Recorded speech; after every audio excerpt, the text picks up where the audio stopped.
Hi folks, I'm Scott Giles, a diplomate of the National Guild of Hypnotists and a certified hypno coach. And every Saturday afternoon at 2:30, I make one of these short 10-minute videos about some aspect of life coaching or hypnotism.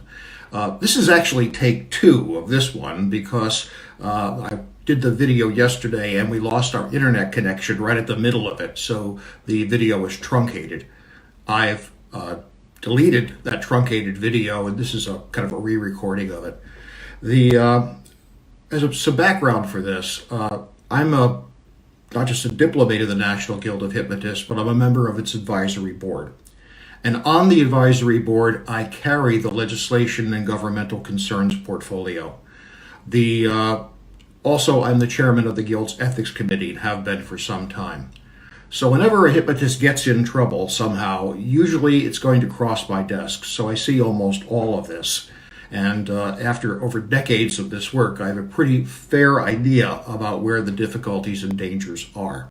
So let me share what I've learned, and I hope you'll take it to heart and sail your practice into safe waters and a safe harbor. First, even if you're not a member of the National Guild of Hypnotists, I suggest you go to the Guild's website, ngh.net, and download the current copy of the Code of Ethics, Standards of Practice, and Recommended Terminology for Hypnotism. Even if you're not a member of the Guild, you are welcome to use this material, and it will help you a lot in sailing your practice into safe waters. The Guild created this document for a number of reasons. Now, the Guild is a huge hypnosis organization. It's operating in all 50 states and several other countries. In different states, different titles of practice are lawful or not lawful. A lot of people who do hypnotism like to call themselves hypnotherapists, and that's fine in some states, but it's not fine in other states. So the Guild has created a title for a profession, consulting hypnotism, and the people who do it, consulting hypnotists. That's legally unproblematic in every state, and therefore we recommend that. Now, if you want to call yourself hypnotherapist, you can, but on your shoulders be it. If you do it in, say, New Jersey, you're running afoul of the psychology regulations. If you do it in Connecticut, it's iffy because the judge has ruled that hypnotherapy simply means psychotherapy by means of hypnosis. And so if you're doing hypnotherapy, you have to have a license that would let you do psychotherapy.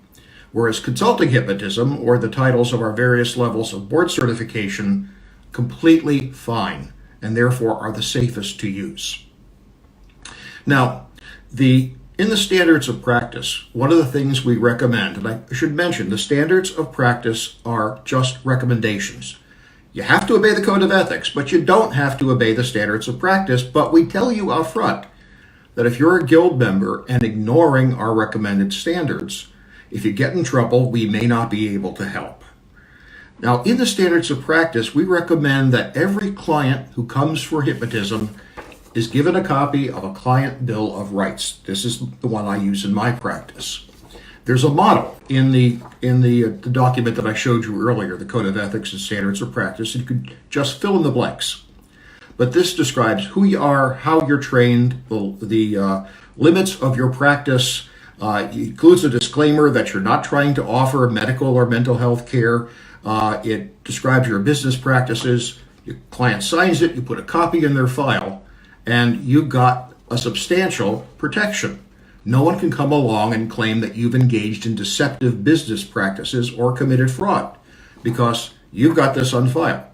So it's a very, very wise thing to do to cover your rear. Plus, it's also just professional. I have found that clients really appreciate the integrity of laying things out in a client bill of rights.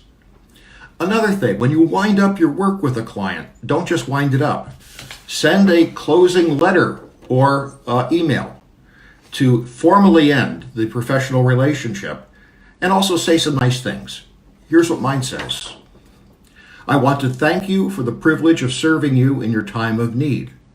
I strive to provide the best quality pastoral and hypnotic services available so that you have the greatest opportunity to accomplish your goals and objectives. I have enjoyed getting to know you and hope you are pleased with the effectiveness of our work together. If there is anything you believe I can do to make my services more effective, please feel free to share that with me. I value your input to help me continually improve the services I provide. Please let this letter or email serve as an acknowledgement that your active file has been closed and our work together on your presenting issue has been completed. As I do almost no advertising for my practice, I would greatly appreciate if you would tell others about my services. The vast majority of my clients come to me through referral from their friends and loved ones. If you have a need in the future, please don't hesitate to contact me, and may your future be one of happiness and wholeness.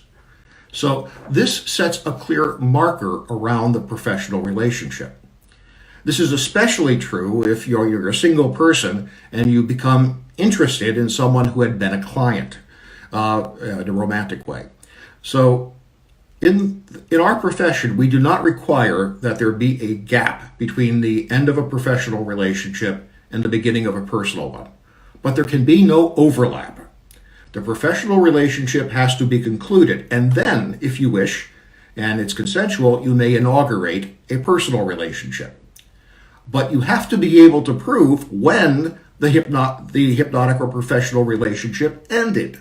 And that can be a little cloudy sometimes. But if you have a closing letter, it's got a date on it, and we know that clearly. So those are some things you should consider doing strongly. Another thing, in your title of practice, in addition to calling yourself a consulting hypnotist or whatever you decide, be careful about the letters you put after your name. I've actually seen people just go nuts with this. I saw one business card that actually unfolded so a person could put all the initials after their name. It looks silly. Also, your degree. Now, if you're a consulting hypnotist, the abbreviation for that certification is capital C, capital H. But I've seen people do CCH, I've seen CHT, I've seen people literally make stuff up.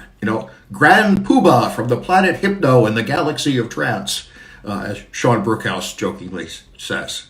So use titles that are clear and don't make you look like an idiot. Another thing in your degree of practice. We had a problem some years back with unaccredited PhDs in hypnotherapy that were being offered by mail order or internet. Using one of these when holding services out to the public is extremely unwise. Nowadays, where everyone's got a smartphone, it takes just a minute to Google your school and discover that it's an abandoned field in rural Louisiana or that it's a post office box somewhere. Now, most of these schools are gone at this point. I think there's only one that remains. But using one of these things looks deceptive, looks like you're trying to get away with something, and that speaks to your character. Another issue some people have had of putting degrees after their name that they actually do hold and are fully accredited, but are not relevant to the practice of hypnotic services. For example, one colleague had a PhD in astrophysics, and good for him. But he put that after his name on his business card, and so it looked identical to the card of a psychologist, because PhD is the psychological title of practice. That's their degree of practice. And so if you make your business card look like one by putting an unrelated PhD or other degree, it constitutes a claim, or can be construed as constituting a claim to be a psychologist. And they'll come after you if you do that. And don't make up things. I had one clown who actually put MD after his name. And when I saw his business card, this is a medical doctor. No, he picked up a master's degree somewhere and he put MD for master's degree after his name. I mean, who does he think he's kidding? But he did that, and yes, he certainly got in trouble for it. So pay attention to that. Another consideration, try not to have your practice have the look and feel of a medical practice or a psychotherapy or counseling or social work practice. We have a distinct profession. We have a distinct way of operating, and we shouldn't be trying to pretend to be or to imply that we are something else. So, don't wear a white lab coat. Even physicians often don't do that anymore. I mean, the lab coat was there to protect their clothing from body fluids. I mean, we don't do that. We don't have that need. And it doesn't increase your authority. It makes you look like you're pretending to be a physician. So I don't recommend that. In your website, be sure that you've got a clear disclaimer that the services you're doing are held out as motivational coaching, helping normal people with everyday problems, not the offering of psychotherapy or medicine or something that's supposed to substitute for them. Don't use therapeutic language. In the Guild recommended terminology, we've given you common language equivalents for everything you're going to need, even for hypnotic techniques like hypnotic regression. If people ask you what that is, we have an answer that doesn't sound like psychology. A hypnotic regression is an imaginative review of significant events with the hypnotist serving as a guide. That's safe. That doesn't make it sound like you're doing a licensed psychologist's work. Always remember, as hypnotists, we do not treat, prescribe, nor diagnose. Don't use those terms.